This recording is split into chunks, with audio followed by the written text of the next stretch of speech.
మరి దేశవ్యాప్తంగా ఈ చర్చ జరుగుతుంది. మన తెలంగాణలో కూడా ఈ చర్చ జరగాలి.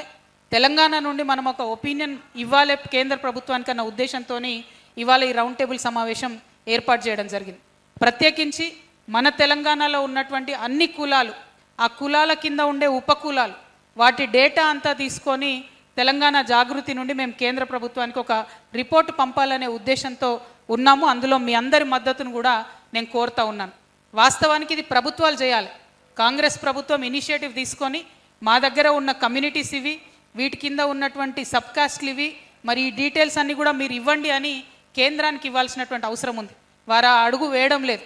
అందుకనే ఒక బాధ్యత గల సంస్థగా ఆ ఎక్సర్సైజ్ మేము చేద్దాం అనుకుంటా ఉన్నాం. మనందరి ఒపీనియన్స్ కూడా తీసుకొని ఏ విధంగా చేస్తే బాగుంటుంది అనేటటువంటి ఒక డీటెయిల్డ్ రిపోర్ట్ని కూడా కేంద్రానికి పంపుతాం. మన తెలంగాణలో ఏది ఇవాళ ఆలోచిస్తామో భారతదేశం రేపు ఆలోచిస్తుంది.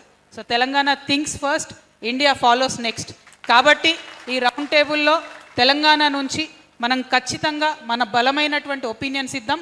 వైరుధ్యమైనటువంటి ఒపీనియన్స్ కూడా ఉంటాయి, అన్నీ విందాం, అన్నీ క్రోడీకరించి కేంద్ర ప్రభుత్వానికి ఇద్దాం. హక్కుల్ని సాధించుకోవడానికి ప్రయత్నం చేద్దాం.